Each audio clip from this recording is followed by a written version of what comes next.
തദ്ദേശ സ്വയംഭരണ സ്ഥാപനം അവരുടെ മേധാവികളുമായി ബന്ധപ്പെട്ടുള്ള വളരെ വിശദമായിട്ടുള്ളൊരു യോഗം ബഹുമാനപ്പെട്ട തദ്ദേശ സ്വയംഭരണ വകുപ്പ് മന്ത്രി ശ്രീ എം പി രാജേഷിൻ്റെ നേതൃത്വത്തിൽ ചേരുകയുണ്ടായി. ആ യോഗം 6 പ്രധാനപ്പെട്ട കാര്യങ്ങളിൽ തീരുമാനമെടുത്തിട്ടുണ്ട്. ബഹുമാനപ്പെട്ട മന്ത്രി നിങ്ങളോട് പറഞ്ഞിട്ടുണ്ടാകും എങ്കിലും ചില കാര്യങ്ങൾ ഇവിടെ സൂചിപ്പിക്കേണ്ടതുണ്ട്.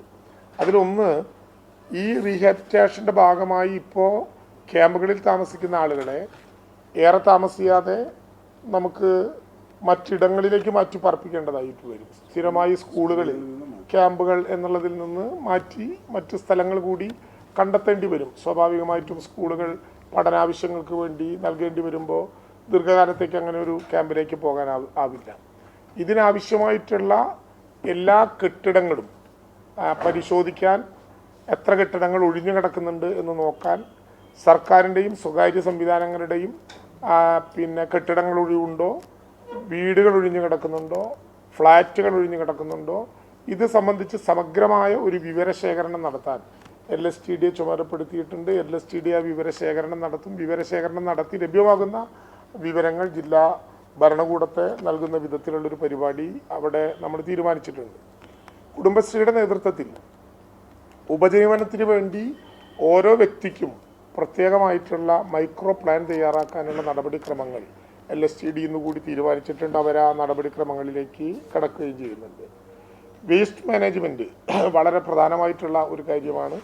അതിനൊരു SOP തന്നെ തദ്ദേശ സ്വയംഭരണ വകുപ്പ് പുറത്തിറക്കിയിട്ടുണ്ട്. പ്രത്യേകിച്ച് ദുരന്തത്തിൻ്റെ ഘട്ടത്തിൽ അതിന് പ്രത്യേകമായൊരു മാതൃക തയ്യാറാക്കി അത് നടത്താൻ വേണ്ടിയിട്ടുള്ള സൗകര്യങ്ങളും ഇപ്പോൾ അവർ സംഘടിപ്പിച്ച് വരികയാണ്. ഡിസാസ്റ്ററായി പ്രഖ്യാപിച്ച വില്ലേജായി മേപ്പാടി മാറി, നിങ്ങൾക്ക് എല്ലാവർക്കും അറിയാം.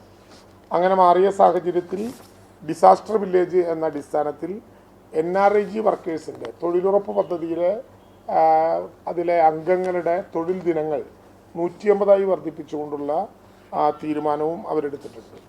ഗ്രാമീണ റോഡുകൾ ധാരാളമായി പൊളിഞ്ഞുപോയൊരു സ്ഥിതിവിശേഷമുണ്ട്. അടിയന്തരമായി പണിയണം. അതിന് വേറെ കാത്തിരിക്കാനാകില്ല. ഇപ്പോഴത്തെ സാഹചര്യത്തിൽ തൊഴിലുറപ്പ് തൊഴിലാളികൾക്ക് സാധാരണ റോഡ് നിർമ്മിക്കാൻ തൊഴിൽ ദിനങ്ങളുടെ 10% മാത്രമേ ഉപയോഗപ്പെടുത്താൻ കഴിയുള്ളൂ.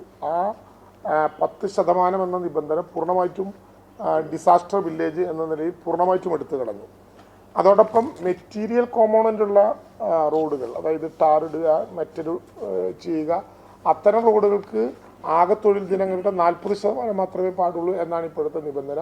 ആ ബാറും എടുത്തു കളഞ്ഞുകൊണ്ട് പൂർണ്ണമായും ഈ 2 റോഡുകളുടെ നിർമ്മാണ പ്രവർത്തനങ്ങൾക്ക് ആവശ്യമായിട്ടുള്ള സൗകര്യങ്ങൾ അവർക്കുണ്ടാക്കാം എന്ന് പ്രഖ്യാപിച്ചിട്ടുണ്ട്. പ്രത്യേകിച്ച് മേപ്പാടി ഗ്രാമപഞ്ചായത്തിലെ 10, 11, 12 വാർഡുകൾ ദുരിതബാധിത വില്ലേജായി പ്രഖ്യാപിക്കാനുള്ള നടപടിക്രമങ്ങൾ തുടർന്ന് വരികയും ചെയ്യുകയാണ്. ഇതോടൊപ്പം നാളെ ബഹുമാനപ്പെട്ട വിദ്യാഭ്യാസ മന്ത്രി ജില്ലയിൽ എത്തിച്ചേരുന്നുണ്ട്. ജില്ലയിൽ വിദ്യാഭ്യാസ മന്ത്രി എത്തിച്ചേരുന്നതിൻ്റെ ഏറ്റവും പ്രധാനപ്പെട്ട കാര്യം നമ്മുടെ കുട്ടികളുടെ വിദ്യാഭ്യാസം മുടങ്ങരുത് എന്ന കർശന നിബന്ധന നിശ്ചയിച്ചുകൊണ്ട് അവർക്ക് ആവശ്യമായിട്ടുള്ള നിർദ്ദേശം ബഹുമാനപ്പെട്ട കേരളത്തിൻ്റെ മുഖ്യമന്ത്രി കഴിഞ്ഞ ദിവസം നൽകിയിരുന്നു. അതനുസരിച്ച് ഒരു കാരണവശാലും കുട്ടികൾ പഠനം ഒരു കാലാവധി കഴിഞ്ഞ് പിന്നെയും നീട്ടിക്കൊണ്ടുപോകാൻ പാടില്ല. അത് കുട്ടികൾക്ക് ഏത് വിധത്തിൽ പഠിപ്പിക്കാം, ഏത് വിധത്തിൽ അവരുടെ സാധ്യത ഒരുക്കാം.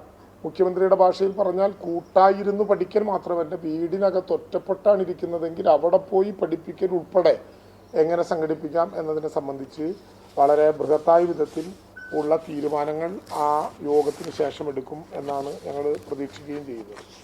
ഇനി അവസാനമായി മറ്റു കാര്യങ്ങൾ എന്തെങ്കിലും ഉണ്ടെങ്കിൽ ഇവിടെ സൂചിപ്പിക്കും, ബഹുമാനപ്പെട്ട മന്ത്രിയും സൂചിപ്പിക്കും. അവസാനമായിട്ടുള്ളൊരു പ്രധാനപ്പെട്ട കാര്യം, അവസാനമായിട്ടുള്ള രണ്ട് കാര്യങ്ങൾ.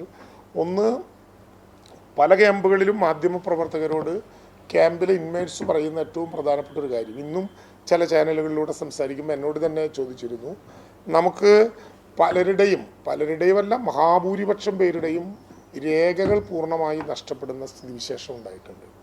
ആ രേഖകൾ ഇനി എങ്ങനെ തിരിച്ചു കിട്ടും? രേഖകൾ തിരിച്ചു കിട്ടാൻ ഇനി ഞങ്ങൾ പലതവണ ആഫീസിൽ കയറി ഇറങ്ങേണ്ടി വരുമോ? ചില രേഖകൾ പൂർണ്ണമായും നഷ്ടപ്പെട്ടാൽ അത് തിരിച്ചു കിട്ടാൻ കഴിയാത്ത വിധം ഒറ്റപ്പെട്ടു പോകില്ലേ? അക്കാര്യത്തിൽ ഒരാളും പേടിക്കേണ്ടതില്ല എന്ന ഉറപ്പാണിപ്പോൾ ജില്ലാ ഭരണകൂടം നൽകാൻ വേണ്ടി പോകുന്നത്. കാരണം LSTD അവരുടെ അകത്ത് നിൽക്കുന്ന മുഴുവൻ രേഖകളും വിവരശേഖരണം ക്യാമ്പുകൾക്കകത്ത് തന്നെ നടത്തി ആളുകൾ ഇങ്ങോട്ട് വരാതെ തന്നെ ശേഖരിച്ച വിവരങ്ങളുടെ അടിസ്ഥാനത്തിൽ രേഖകൾ തയ്യാറായി കൈമാറാം എന്ന വിധത്തിലുള്ള തയ്യാറെടുപ്പ് നടത്തിയിട്ടുണ്ട്. ഇപ്പോൾ ഞങ്ങൾ ആലോചിക്കുന്നത് ജില്ലാ കളക്ടർ തന്നെ മുൻകൈയെടുത്ത് ഈ ഒരു ഡിസാസ്റ്ററിൻ്റെ ഒരു ഘട്ടം എന്ന നിലയിലുള്ള റിക്കവറി പ്ലാൻ പൂർത്തീകരിച്ച് കഴിഞ്ഞാൽ അടുത്തയാഴ്ച തന്നെ, ഈ ആഴ്ചയല്ല അടുത്തയാഴ്ച തന്നെ എല്ലാ വകുപ്പുകളെയും ഒരു കുടക്കീഴിൽ അണിചേർത്തുകൊണ്ട് വിവരശേഖരണം നടത്തി എന്തൊക്കെ നഷ്ടപ്പെട്ടു എന്ന് ക്യാമ്പുകളിൽ വെച്ചു തന്നെ രേഖയോടെ തയ്യാറാക്കി ആളുകളെ അധികം ഓഫീസിൽ നടന്ന് ചുറ്റിക്കാതെ ഒറ്റ കേന്ദ്രത്തിൽ വെച്ച് നഷ്ടപ്പെട്ട രേഖകൾ ആളുകൾക്ക് തിരിച്ചു കൊടുക്കുക എന്ന വിധത്തിൽ അദാലത്ത് എന്ന് പറയാൻ പറ്റില്ല, അദാലത്ത് എന്ന് പറഞ്ഞാൽ മുഖാമുഖമായി ആളുകൾ വന്നില്ലെങ്കിൽ തന്നെ രേഖകളോടുകൂടി അപേക്ഷ ക്ഷണിച്ചാൽ നമ്മുടെ സന്നദ്ധ പ്രവർത്തകരെ വെച്ചുകൊണ്ട് അതിനുള്ള ഒരു ഫോർമാറ്റ് തയ്യാറാക്കി വെച്ചാൽ കളക്ടറുടെ നേതൃത്വത്തിൽ തന്നെ എല്ലാ വകുപ്പുകളെയും ഒരു കുടക്കീഴിൽ കൊണ്ടുവന്ന് അവിടെ വെച്ചു തന്നെ എല്ലാ സർട്ടിഫിക്കറ്റുകളും വിതരണം ചെയ്യാനുള്ള നടപടിക്രമങ്ങളിലേക്ക് കിടക്കും. അതൊരു നല്ല ശ്രദ്ധേയമായിട്ടുള്ള സംവിധാനമായിരിക്കും ഒരുക്കാൻ വേണ്ടി പോകുന്നത്. അതുകൊണ്ട് ഒരു കാരണവശാലും രേഖകൾ നഷ്ടപ്പെട്ടതിൻ്റെ പേരിൽ ആർക്കും പ്രയാസം ഉണ്ടാകേണ്ട കാര്യമില്ല. ക്യാമ്പുകളിൽ നിന്ന് ഇറങ്ങാൻ പറ്റുന്നതിന് മുമ്പ് തന്നെ ആ രേഖകളെല്ലാം അവരുടെ കയ്യിൽ എത്തിക്കാനുള്ള വലിയ സംവിധാനങ്ങൾ ഉണ്ടാക്കിയെടുക്കുന്ന കാര്യത്തിൽ ഒരു തർക്കവും നമുക്കാർക്കും ഉണ്ടാകില്ല.